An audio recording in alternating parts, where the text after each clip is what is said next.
Yang namanya hobi memang tidak bisa diukur dengan uang. Tapi kita harus waspada untuk hobi yang bisa menjebak kita untuk keluar uang lebih dari batas normal.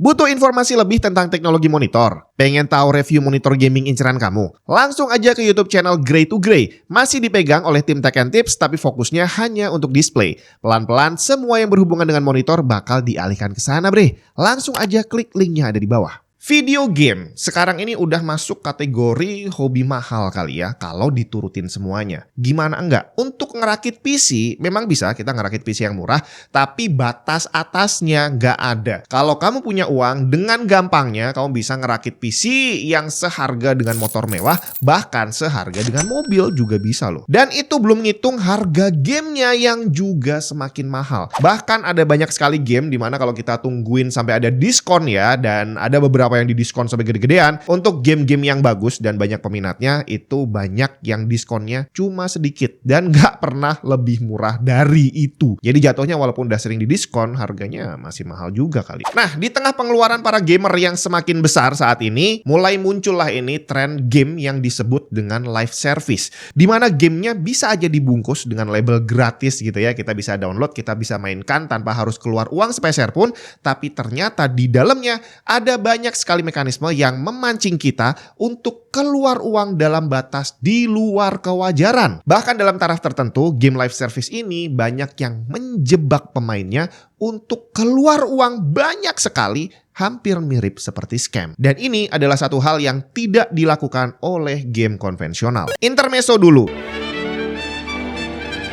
Jadi di pertengahan tahun ini ya, itu lagi rame tentang game yang ternyata saat kita beli itu kita nggak dapat gamenya, tapi hanya dapat lisensinya. Ini banyak sekali orang yang protes, banyak yang bilang bahwa ini penipuan, banyak yang merasa bahwa tidak seharusnya seperti itu, dan bahwa kita bisa aja ditipu sama developernya karena mereka sah-sah aja kalau seandainya tiba-tiba tutup dan akhirnya uang yang sudah kita keluarkan jadi hilang karena gamenya ditarik dari peredaran. Tapi tenang aja, bukan gitu sistem mainnya ya. Jadi di saat kita beli game dan kita dapat lisensinya, lisensi itulah yang jadi milik kita. Artinya pembuat gamenya punya tanggung jawab, punya kewajiban untuk menyediakan gamenya untuk bisa kita mainkan. Seandainya mereka memutuskan untuk tutup, seandainya mereka bangkrut, tanggung jawab mereka untuk menyediakan gamenya masih tetap ada. Hasilnya bisa kita lihat, salah satu contohnya adalah Marvel's Avengers, di mana saat dia tutup karena nggak laku, gamenya masih tetap ada. Dan orang yang sudah terlanjur beli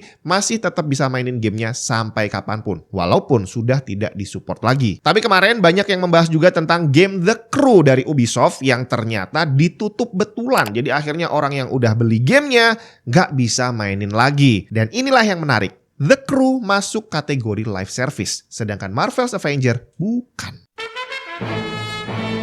Istilah live service sebenarnya baru muncul belum lama sih ya. Tapi kalau game yang menggunakan sistem seperti live service itu udah ada dari zaman dulu. Cuma dulu orang nyebutnya adalah game online. Di Indonesia ada banyak banget yang waktu itu rame banget pemainnya, tapi sekarang udah nggak ada, seperti Ragnarok Online, RF Online, Kabal, Lineage, terus apalagi Seal, Ayo Dance. Itu adalah contoh-contoh game zaman itu dinamakan game online. Tapi kalau sekarang ya disebutnya live service. Game lama yang masih bertahan sebagai live service itu contohnya World of Warcraft, terus Final Fantasy 14 itu ya, itu masih bertahan sampai sekarang sebagai game live service. Terus kalau game yang baru itu ya macam Genshin Impact, terus apalagi Dota, League of Legends, itu adalah game live service. Pembandingnya yang bukan live service adalah game single player kayak Cyberpunk, terus Red Dead Redemption, terus lagi God of War, Spider-Man gitu ya. Nah, itu adalah game yang bukan live service. Sebelum kita masuk ke definisi resmi, kira-kira udah bisa bedain belum game apa yang live service dan game apa yang bukan? Live service game atau di industri game sekarang dikenal dengan nama GAS, Game as a Service, adalah video game yang kontennya semuanya terus berlanjut dan terus diupdate. Dalam dunia ekonomi, istilah service juga ada, di mana kalau diterjemahkan ke bahasa Indonesia itu artinya ya antara jasa atau pelayanan. Jadi kurang lebih konsepnya yang mereka jual adalah jasa untuk terus-terusan mengupdate konten untuk bisa dinikmati beserta pelayanan yang bagus agar para gamernya betah main gamenya lama-lama. Live service game saat ini banyak yang ditawarkan secara gratis, tapi tentu saja nggak ada yang gratis di dunia ini. Di dalamnya ada banyak sekali mekanisme untuk kita bisa membeli sesuatu. Tapi tidak semua game live service itu gratisan bre, yang berbayar juga ada seperti World of Warcraft, Final Fantasy, dan The Crew series. Game live service ini hanya bisa dijalankan online, yang mana kalau dulu sebelum ada istilah live service ya namanya adalah game online. Dan kita semua tahu bahwa game online zaman dulu, game live service zaman sekarang, sampai game gacha itu cenderung menjebak pemainnya untuk keluar duit dalam jumlah yang tidak masuk akal. Bahkan untuk game gratis sekalipun,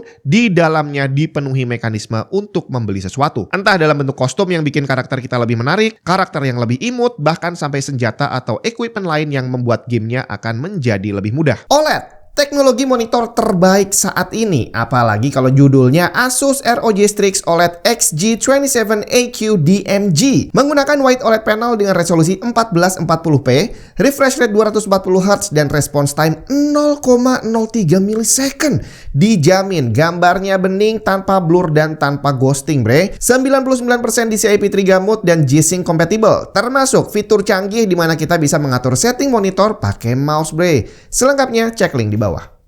Pada game konvensional, biasanya kita keluar duit itu cuma sekali, 2 kali, 3 kali. Intinya akan ada habisnya. Jadi yang mereka jual, kalau kita beli semuanya, ya udah akan ada batasnya, habis, nggak bisa dibeli lagi gitu ya. Dan game seperti ini secara gameplay juga akan ada habisnya. Kamu main 1 kali tamat, ya buat saya udah cukup karena saya udah menikmati gamenya dan buat saya udah selesai. Tapi untuk orang lain ada yang pengen ngumpulin semua endingnya sampai lengkap. Jadi akhirnya dimainin sampai 4 kali, 5 kali tamat. Tapi ada juga lagi yang ngejar platinum sampai akhirnya mereka rela mainin gamenya mungkin sampai 10 kali, sampai 15 kali baru selesai. Tapi intinya ada selesainya. Tidak terus-terusan dan tanpa ujung. Tetap ada finishnya. Tapi live service game beda bre. Gamenya gak ada ujungnya. Bahkan bukan hanya tidak berujung, tapi kita secara rutin akan digempur dengan konten yang seolah-olah membuat kita akan ketinggalan kalau tidak membeli sesuatu. Jean-Michel Costes dan Céline Bonnier melakukan sebuah penelitian yang menemukan bahwa experience bermain sebuah game live service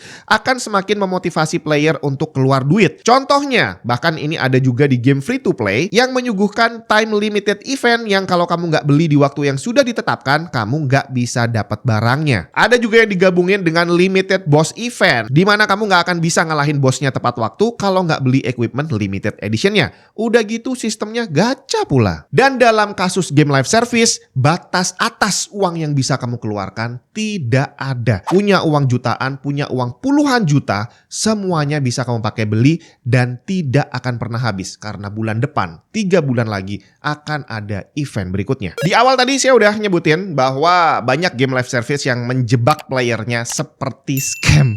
Ini akan ada banyak banget yang gak setuju karena sekali lagi yang namanya hobi itu tidak bisa diukur dengan uang. Jadi orang-orang yang merasa hobinya ngegame gacha, ya buat mereka itu hobi. Keluar duit berapapun ya nggak salah karena namanya hobi nggak bisa diukur dengan uang katanya ya. Tapi di sini udah jelas tidak semua orang terjebak. Sama seperti scam, walaupun scam tersebar di mana-mana, tidak semua orang akan terjebak. Hanya orang tertentu aja. Pokoknya persis lah sama game live service. Yang jadi masalah adalah orang-orang yang terjebak ini seringkali nggak mau ditolong karena alasan tadi, ini hobi, nggak bisa dinilai dengan uang. Dan lebih parahnya lagi, bahkan pemain yang hanya mainin gamenya gratis, free to player, yang saya pikir awalnya mereka adalah orang-orang yang memang paham dengan sistem jebakan kayak gini, ternyata enggak juga. Jadi banyak banget free to player ini yang justru membela gamenya, membela orang-orang yang gacha, membela orang-orang yang sudah keluar puluhan juta, karena buat mereka ya itu adalah hobi. Jadi di sini saya menyimpulkan bahwa orang-orang yang tidak terjebak keluar duit belum tentu karena mereka tidak terjebak. Banyak sekali yang ternyata hanya karena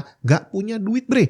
Yang berarti kalau mereka punya duit, kemungkinan besar mereka akan ikutan terjebak. Dan sekali lagi, sistem seperti ini tidak ada di game konvensional. Kamu beli DLC, kamu beli equipment, ya akan ada habisnya. Begitu udah selesai kamu beli semuanya, ya udah nggak ada lagi yang bisa kamu beli selanjutnya. Tapi sekali lagi, live service game beda bre. Mereka akan mengizinkan kamu untuk keluar duit berapapun jumlah jumlahnya. Dan sebentar lagi kita akan sampai kenapa kok saya sebut sebagai scam. Live service game hanya akan bisa bertahan selama ada orang yang main. Begitu jumlah playernya berkurang dan semakin berkurang dan sampai akhirnya tidak ada lagi orang yang keluar duit untuk menjaga operasional tetap berjalan, gamenya akan tutup. Dan apa yang terjadi setelah gamenya tutup? Jelas, semua uang yang sudah kamu keluarkan hilang tidak berbekas. Teman saya udah banyak yang menjadi korban dari sejak zaman Ragnarok Online, RF Online gitu ya. Waktu itu saya punya ATM tapi nggak ada duitnya. Sedangkan teman-teman saya yang Sultan itu udah pakai mobile banking zaman itu. Gila kan bedanya. Nah, waktu main bareng-bareng di warnet gitu ya,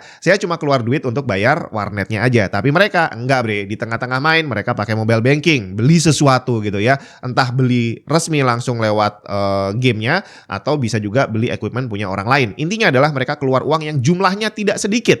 Sampai akhirnya Ragnarok Online akhirnya tutup servernya, RF Online tutup servernya. Saya sebagai pemain gratisan nggak ada efek apapun ya, udah tutup aja. Tapi mereka yang udah terlanjur keluar uang puluhan juta, ya mereka pusing juga. Terlanjur keluar duit, sekarang gamenya tutup dan hilang semua, tidak berbekas. The Crew adalah salah satu contoh terakhir. Gamenya udah tua, dirilis tahun 2014 dan servernya tutup tahun 2024 ini. Kabarnya Ubisoft dituntut karena hal ini, cuma ya namanya game online udah pasti akan datang dan pergi dan itu tidak bisa dihindari. Yang jadi masalah adalah gamenya nggak gratis. Dijual dengan harga yang mahal sama seperti game yang bukan live service. Jadi dulu The Crew saya ada, The Crew 2 saya juga ada. Begitu keluar The Crew Motorfest, saya udah gak beli lagi bre, karena udah langsung sadar bahwa itu adalah live service dan kita waktunya terbatas untuk mainin gamenya. Gacha, seandainya gamenya sepi, sewaktu-waktu bisa tutup. Dan kesalahan Ubisoft tentang The Crew adalah ya tentang ini tadi, bahwa gamenya mereka jual sebagai game full price yang seolah-olah adalah game single player,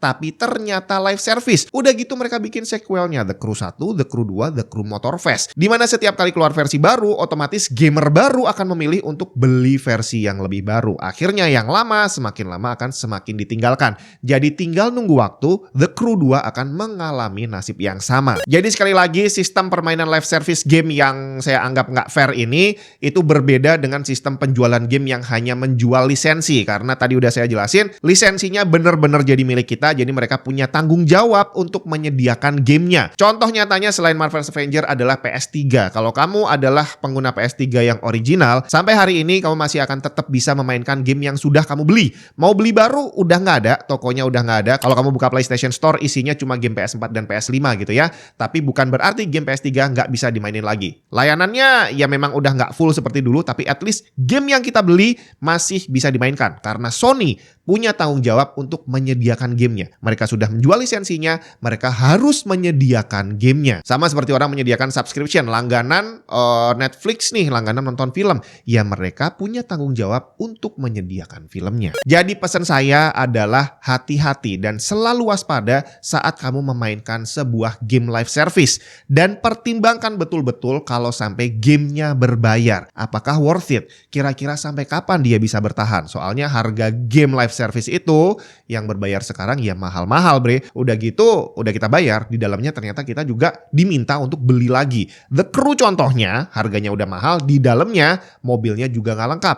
Lu pengen yang baru, lu harus beli, keluar duit lagi, top up lagi, dan begitu seterusnya. Jadi kalau bisa, kalau kamu ada anak kecil di rumah, adik-adik kamu di rumah, jangan dikenalkan sama game live service. Bentar, tapi kalau Roblox masuknya live service atau bukan ya?